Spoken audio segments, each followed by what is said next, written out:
बुला लें कि आप सेंटर पे आइए, आपके सभी प्रश्नों का उत्तर दिया जाएगा। अपने विषय से संबंधित ही लीडिंग क्वेश्चंस पूछें। यदि आपको लग रहा है कि मैं इनसे कुछ पूछूं और उसमें से मैं ही आंसर दे पाऊंगी या दे पाऊंगा, तो आप उनसे उस तरह के पूछें, और अगर नॉलेज नहीं हो तो नहीं जाएं उस विषय पर। जो भी जहाँ पे जगह का चयन होता है वहाँ युवा शक्ति जिम्मेदार जन एक दिन पहले जाकर देख लें। प्रोजेक्टर आदि की व्यवस्था यदि हो तो पहले देख लीजिए। स्टैंडी चार्ट कहाँ लगेंगे, एक्सटेंशन कॉर्ड, रस्सी, होल्डिंग वगैरह के लिए कुछ चीजें, पिंस वगैरह हैं या क्लिप्स वगैरह हैं, वो सब आप खुद अपने साथ लेकर के जाइए। अपने एक्सटेंशन कॉर्ड आदि सब आप लेके जाइए। तो ये सब अवश्य करना में आते हैं कि what are the dos in taking public program. जी भैया, कुछ और बोलना है? नहीं, पर्याप्त है बहन जी। जी,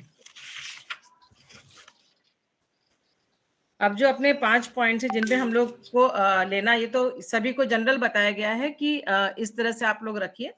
नोट किया होगा आपने। उसके बाद जो है हमने अभिवादन, जैसे हम लोग ने बोला है कि हमारे 5 पॉइंट्स जिस पे हम लोग ला रहे बहन हैं, जी कुछ बोल पहला रही है है बहन जी। अभिवादन, दूसरा है ध्यान की आवश्यकता और महत्व। इसमें अपन क्या क्या ले सकते हैं वो आपको हम पॉइंट्स बता देंगे, उसके अनुसार आप खुद तैयार कर सकते हैं। मैम मुझे श्री माता जी का परिचय शॉर्ट में, फिर सहयोग का संक्षेप में परिचय, उसमें कितना बोलना है वो हम आपको बताते हैं, और परमात्मा की शक्ति और उसका अनुभव इस विषय पर।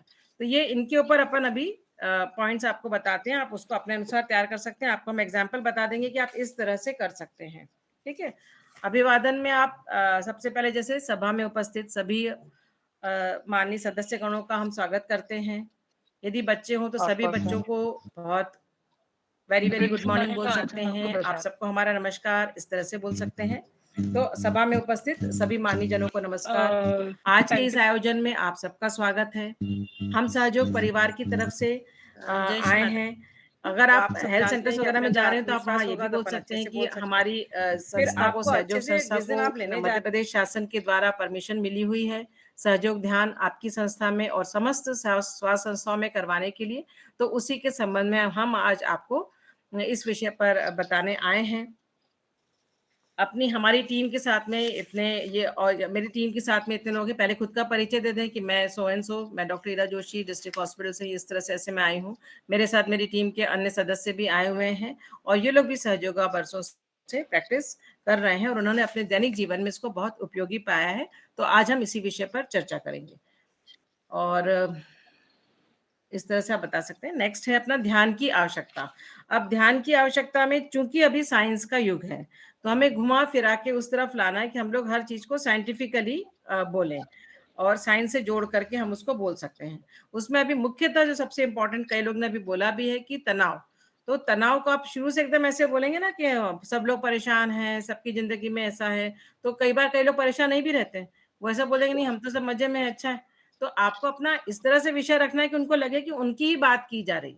आपने अपना पॉइंट ऐसे रखा कि उनको लगेगा कि ये तो शायद उनको मेरे बारे में पता है या हमारे आजकल हमारे घर में क्या चल रहा है, इस तरह के पॉइंट्स। और वो कहाँ से आते हैं? वो अपने ही में से आते हैं क्योंकि सभी के घरों में वही स्थिति रहती है। तो तनाव की हर पॉइंट्स हमें अपने घर से भी पता है। हमारे घर के लोग काम करने जाते हैं, उनको क्या तनाव होता है वो भी हमें पता है। हमारे बच्चे घर में रहते हैं, वो भी तनाव में रहते हैं। तब उनको इमेजिन करके अपना लेक्चर तैयार करिए। उनको करके कर सकते हैं। जैसे आप कह सकते हैं कि आज का युग तनाव का युग है, तनाव सब तरफ दिखाई देता है। आजकल हम देखते हैं कि छोटे बच्चे भी तनाव में हैं। आप किसी बच्चे से बात करिए, वो कह देगा मैं तो बहुत टेंशन में हूँ। या आप किसी बड़े कॉलेज गोइंग बच्चे से बात करेंगे तो उसको अलग तरह तरह के एग्जाम्स देना है, परीक्षाएं देना है, प्रायोगिक परीक्षाएं देना है, प्रतियोगिता देना है। उस तरह से तो उनके अंदर भी तनाव होता है। आज हम अपने घर के बड़े बुजुर्गों से बात करते हैं तो उनको अकेलेपन का तनाव है और भी कई चीजों के उनके तनाव रहते हैं। हम अपने हमारी जीवन में देखते हैं कि हम भी दैनिक जीवन में इतनी भाग दौड़ है, आपाधापी है, हम कहीं ना कहीं किसी न किसी बात को लेकर उलझते रहते हैं। क्या ऐसा होता है आप सबके साथ में? तो इस तरह से सामने से यदि आंसर आता है हाँ यार, जो भी वो अटेंटिवली आपके साथ सुनने लग जाते हैं।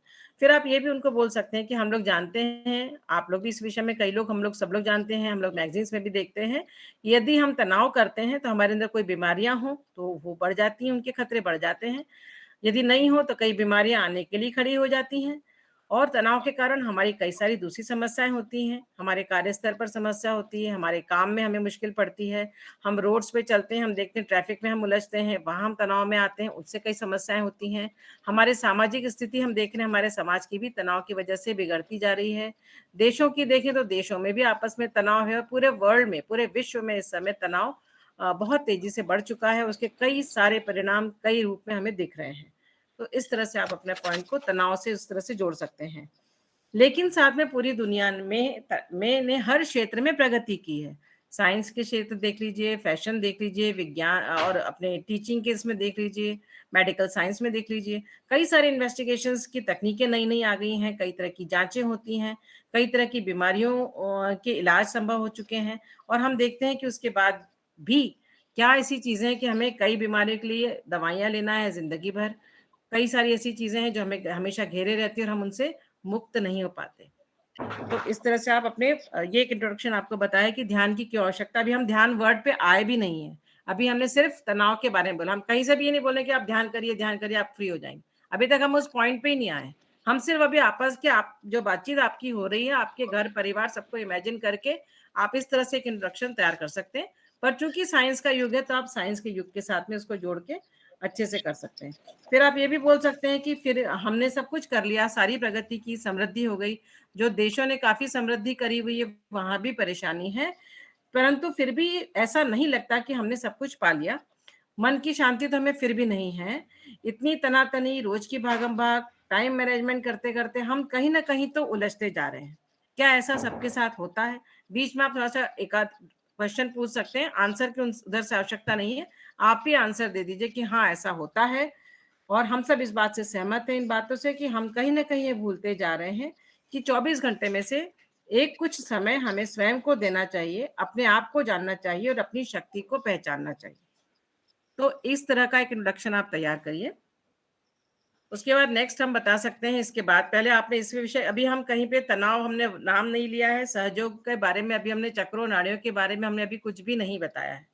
अब आप सीधे ही बता सकते हैं कि ये चार्ट में आप ऐसा नहीं बोलेंगे कि चार्ट में ये दिख रहा है, ये इसकी छवि है, उसकी छवि। आप सीधे चार्ट की ओर इशारा करके कह सकते हैं कि ये श्री माताजी निर्मला देवी जी हैं, सहज योग संस्थापिका। इन्होंने हमारे शास्त्रों में वर्णित, हमारे ग्रंथों में वर्णित जो ज्ञान भारत में बरसों से विकसित था, उसी को उन्होंने आज विज्ञान से जोड़ा हुआ है। मतलब आध्यात्मिकता को उन्होंने आधुनिक विज्ञान और उसके उसके आगे उन्होंने मेडिकल साइंस से जोड़ा है और एक नई खोज की है जिसकी उन्होंने सारे विश्व को जानकारी दी है। और इस जानकारी के लिए उन्हें पूरे विश्व में पहचाना गया, सराहा गया और इसी के फलस्वरूप आज 120 से ज़्यादा देशों में सहज योग की प्रैक्टिस की जा रही है।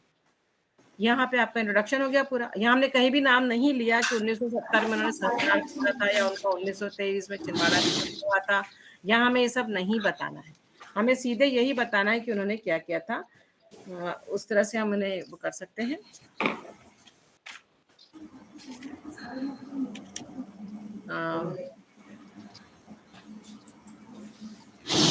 शॉर्ट में सुनाते क्या उनका आप उसको ये ज़रूर बताइए कि जो है हमारे ही भारत में बरसों से ये विधा विकसित थी। ये पॉइंट आप ज़रूर ऐड करिएगा कि बरसों से विधा विकसित थी और आज के इसमें जो आधुनिक युग में जो विज्ञान है क्योंकि ये परा-आधुनिक है। परा-आधुनिक को आधुनिकता को उन्होंने पुराने हमारे प्राचीन शास्त्र से जोड़ा है और उसके उतना इम्पोर्टेंट महत्वपूर्ण ज्ञान हमें दिया है। तो हाँ, हम आज उसी विषय में आपसे चर्चा करने जा रहे हैं। तो ये हो गया श्री माता जी का परिचय। फिर सहज इसके बाद हम सहयोग के परिचय पर जब हम आते हैं तो उसमें आप बता सकते हैं कि यहाँ पर आप ये चित्र देख रहे हैं सूक्ष्म तंत्र का, ये हम सबके अंदर रहता है। हम लोग जो अपने शरीर देखते हैं वो हमारा स्थूल शरीर है, लेकिन ये सूक्ष्म तंत्र हम सबके अंदर रहता है और ये योगियों ने ध्यान में जाकर के देखा और पूरा का पूरा उन्होंने वर्णित कर दिया और इसका चित्र आप कई सारी मैगजीन्स में देखते होंगे, कोई आयुर्वेद की बुक होगी उसमें आपने चित्र देखा होगा, सब जगह ये वर्णित है। हम लोग भी देख करके कर देते कि हाँ, कोई लेक्चर इस तरह का कोई इसके ऊपर आर्टिकल है या कुछ है पेपर में, लेकिन हम उसके डिटेल्स की या उसके बारे में नहीं जानते हैं कि इसका क्या महत्व है। श्री माता जी ने बहुत ही विस्तार से और बहुत सरल तरीके से इस सूक्ष्म तंत्र के बारे में हमें बताया है और उसको हमारे अंदर जो हमारे अंग प्रत्यंग है उससे उसका उसका उन्होंने जोड़ा है, और साथ ही उनका इसका हमारे व्यक्तित्व पर क्या असर होता है इसके बारे में भी उन्होंने हमें बहुत ही सरल तरीके से बताया है, और उन सबका प्रूफ भी उन्होंने हमें दिया है और हम सब इसको जान जाते हैं।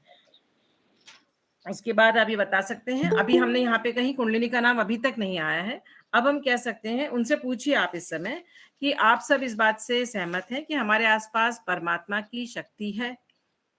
अगर वो लोग सब लोग अधिकतर लोग 80% लोग हाँ करते हैं कि हाँ, हमारे आसपास परमात्मा की शक्ति है। आप उसका उदाहरण दे सकते हैं, जैसे हमें कोई बीज जमीन में बोते हैं तो वो पौधा बन जाता है, पेड़ बन जाता है। हम खाना खाते हैं, वो अपने आप अंदर जाता है, उसके अंदर क्या होता है, कैसे पचता है, क्या होता है, उसके लिए हमें कुछ नहीं करना पड़ता। सूरज दिन सुबह निकलता है, शाम को डूबता है, चंद्रमा पृथ्वी के आसपास घूमता है, ये सारी घटनाएं परमात्मा की शक्ति से होती है। तो आप सब इस बात से सहमत हैं? बस फिर आप यही कहिए कि वही शक्ति हम सबके अंदर भी है। हम सबके अंदर हमारे शरीर के रीढ़ की हड्डी के निचले हिस्से में वो शक्ति रहती है। अब यहाँ पे कई बार कन्फ्यूजन हो जाता है कि शक्ति कब प्रवेश करती है, क्या करती है, उसमें भी बहुत कन्फ्यूजन हुआ, तो वो पॉइंट ही हमने हटा दिया।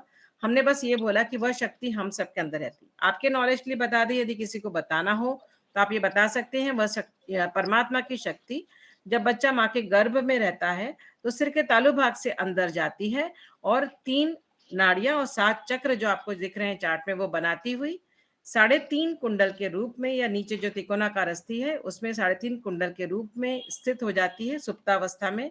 जब बच्चे का जन्म होता है और नाल कटती है, उस समय ये शक्ति सुप्तावस्था में त्रिकोणाकार अस्थि में स्थित हो जाती है। श्री माता जी ने जो तरीका बताया है उस तरीके से इस शक्ति को हम जागृत कर सकते हैं। ये जो सेंटर में आपको मध्य मार्ग में जो लाइन दिख रही है, इससे यह नाड़ी दिख रही है, इससे यह ऊपर उठती है और हमारे आसपास स्थित परमात्मा की शक्ति से इसका योग घटित होता है। शास्त्रों में इसी को योग बोला गया है। हमारे अंदर की शक्ति का परम शक्ति से जुड़ना, इसे योग बोला गया है, जो श्री माता जी ने बहुत ही सुंदर सरल तरीके से हमें उसकी विधि बताई है।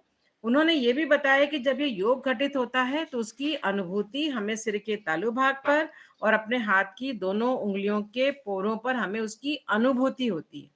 यहाँ आपको बताना है कि अनुभूति पे आपको काफी जोर देना है, क्योंकि यही अपना मुख्य पॉइंट है कि अनुभूति होती है।